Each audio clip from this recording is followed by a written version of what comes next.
হাতে হাসিনা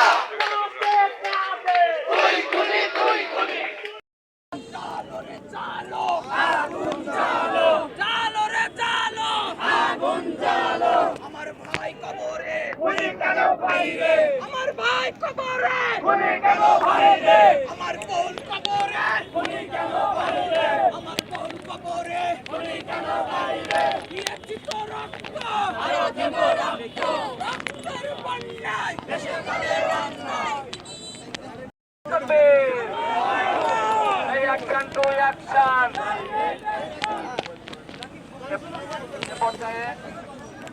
হাজারো ছাত্র জনতার রক্তের উপরে দাঁড়িয়ে আপনি গাদ্দারি করলেন, বেঈমানি করলেন।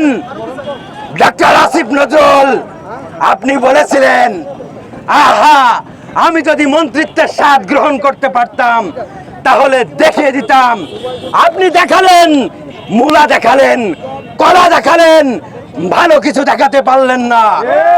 হাজারো ছাত্র জনতার রক্তের সঙ্গে আপনি যে বেঈমানি করলেন, আপনি যে গাদ্দারি করলেন, আপনাকে যেভাবে হাসিনাকে টানিয়ে হেঁচড়ে ভারতে পাচার করা হয়েছে, আমরা বুঝে গিয়েছি আপনিও রয়ের এজেন্ট, সুতরাং আপনাকেও ভারতে পাচার করা হবে। আমরা রক্ত দিতে শিখে গেছি, আমরা মৃত্যুবরণ করতে শিখে গেছি, আমরা আহত হতে শিখে গিয়েছি, আমরা চোখ দিতে শিখে গিয়েছি, আমরা শরীরের অঙ্গ প্রত্যঙ্গ দিতে শিখে গিয়েছি। সুতরাং ডক্টর ইউনূস আপনি এখান থেকে শিক্ষা গ্রহণ করুন, অনতিবিলম্বে ভারত থেকে হাসিনাকে এনে ফাঁসির প্রকাশ্যে দাঁড় করান, নচেত হাসিনার যে অবস্থা হয়েছে আপনারও সেই অবস্থা হবে। অন্তর্বর্তীকালীনের প্রধান উপদেষ্টা আপনার প্রতি যথেষ্ট মায়া এবং শ্রদ্ধা ভালোবাসা আমাদের আছে। যতক্ষণ পর্যন্ত এই শ্রদ্ধা ভালোবাসা থাকবে ততক্ষণ পর্যন্ত আপনি ক্ষমতায় থাকতে পারবেন। আমাদের এই শ্রদ্ধা ভালোবাসা যখন শেষ হবে তখনই ছাত্র জনতার রক্তের উপর দিয়ে আপনার পতন ঘটবে। সুতরাং অনতিবিলম্বে হাসিনা সহ ছাত্রলীগ, যুবলীগ, শ্রমিক লীগ, যত লীগ আছে, এদেশে যত কুত্তা লীগ আছে, হারামজাদা লীগ আছে, সকলকে আইনের আওতায় এনে তাদের ফাঁসির রায় কার্যকর করুন। ধন্যবাদ সকলকে। আসসালামু আলাইকুম ওয়া রাহমাতুল্লাহ। এ পর্যায়ে আমাদের মাঝে বক্তব্য দিবেন সাবেক ছাত্র শিবিরের সভাপতি ফারুক হোসেন ভাই।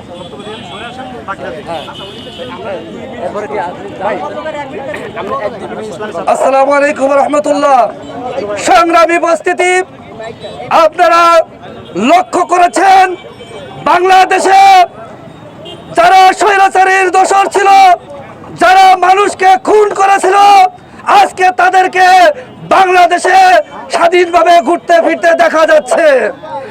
আজ জুলাই অভ্যুত্থানে যে সমস্ত ভাইরা শহীদ হয়েছে, আজকে তাদের বিচার নিয়ে তালবাহানা করা হচ্ছে। আজকে আমরা স্পষ্ট করে বলতে চাই, আজকের এই বাংলায় যারা বাংলাদেশের স্বাধীনতা সার্বভৌমত্বের জন্য জীবন দিয়েছে, স্বৈরাচারের বিরুদ্ধে সংগ্রাম করেছে, আজকে তাদের কে বাঁচানোর জন্য যে সমস্ত স্বৈরাচার দোসররা আজকে বাংলাদেশের বিভিন্ন জায়গায় ঘাপটি মেরে আছে, তাদেরকে বিচার করতে হবে। আজকে যে ভারত আমাদের বন্ধু হিসেবে নিজেদেরকে উপস্থাপন করেছে, কিন্তু আমরা দেখতে পাচ্ছি আজকে স্বৈরাচারীর আতুরঘর হিসেবে ভারত জায়গা করে দিয়েছে আওয়ামী লীগকে। আমরা স্পষ্ট করে বলতে চাই যে আওয়ামী লীগ মানুষের রক্ত নিয়ে খেলা করেছে, সেই আওয়ামী লীগ বাংলাদেশের রাজনীতি করতে পারে না।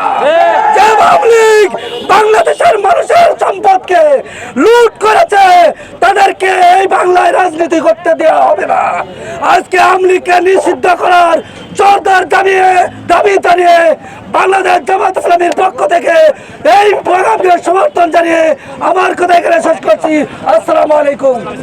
আওয়ামী লীগকে এই বর্তমান শাসক গোষ্ঠীর সরকার তথা ইউনূস সরকার এখনো তাদেরকে নিষিদ্ধ করতে পারে নাই। আমাদের ঘৃণা হয় ওই প্রশাসনের প্রতি, যে প্রশাসন আওয়ামী লীগের এজেন্ডা বাস্তবায়ন করতে গিয়ে এই ছাত্র জনতার উপর অমানবিক অত্যাচার করেছে, ছাত্র জনতাকে হত্যা করেছে, ছাত্র জনতার রক্ত জড়িয়েছে। সেই প্রশাসনকে আমরা আবারও ঠাঁই দিয়েছিলাম যে না, তোমরা ফিরে এসো। আমরা এখনো দেখি তারা আইনিয়ে বিনিয়ে সেই কুত্তা লীগের কুত্তাদেরকে এখনো বাইরের আলো বাতাসে থাকতে দিচ্ছে। প্রিয় উপস্থিতি, এই শাসক গোষ্ঠীর সাথে আমাদের কোনো আপোষ থাকবে না।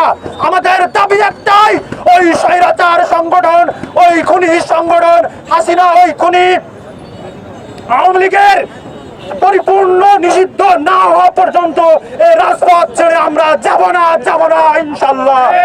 যখন থেকে এই আন্দোলন শুরু হয়েছে, এই আন্দোলনের সাথে একত্রতা পোষণ করেছেন পীর সাহেব চরমনাই এবং পশুত্ব ঘোষণা করেছেন ইসলামী ছাত্র আন্দোলন বাংলাদেশের কেন্দ্রীয় সভাপতি এবং সেক্রেটারি দ্বয়। আমরা বলতে চাই, আমরা আন্দোলনের সাথে সম্পৃক্ত ছিলাম, আছি এবং থাকবো ইনশাল্লাহ। আসসালামু আলাইকুম। আপনারা জানেন প্রিয় উপস্থিতি, এই আওয়ামী লীগের ফ্যাসিবাদের এখনো প্রশাসন আছে, তারা এখনো আওয়ামী লীগের পুনরায় গঠন করার যে সহযোগিতা করে যাচ্ছে এবং পাশাপাশি এখনো কিছু তার বক্তব্য দেওয়ার জন্য বিশেষ অনুরোধ করি। সংগ্রামী ভাইরা, অনেকক্ষণ আমরা কর্মসূচি চালিয়েছি, বেশি কথা বলবো না, শুধু একটি কথাই বলে দিতে চাই। এই আওয়ামী লীগকে নিষিদ্ধের মাধ্যমে আমার জানান দিতে চাই যে এই বাংলায় কখনো কোনোদিন কোনো সময় স্বৈরাচার আর মাথাচাড়া দিয়ে উঠতে পারবে না। ইনকিলাব জিন্দাবাদ। আওয়ামী লীগকে নিষিদ্ধ করতে পারবেন আপনারা? 2000 ছাত্র আমাদের জীবন দিয়েছে, তাদেরকে আগুনে পুড়িয়ে হত্যা করা হয়েছে। এইটা কি আওয়ামী লীগকে নিষিদ্ধ করার জন্য যথেষ্ট নয়? আর কত জীবন দিলে আওয়ামী লীগকে নিষিদ্ধ করবেন আপনারা? আমাদের ছাত্রদের প্রাণের দাবি, আওয়ামী লীগকে নিষিদ্ধ করতে হবে। আওয়ামী লীগকে নিষিদ্ধ না করা পর্যন্ত এই ছাত্র সমাজ রাজপথ ছেড়ে বাড়ি ফিরবে না।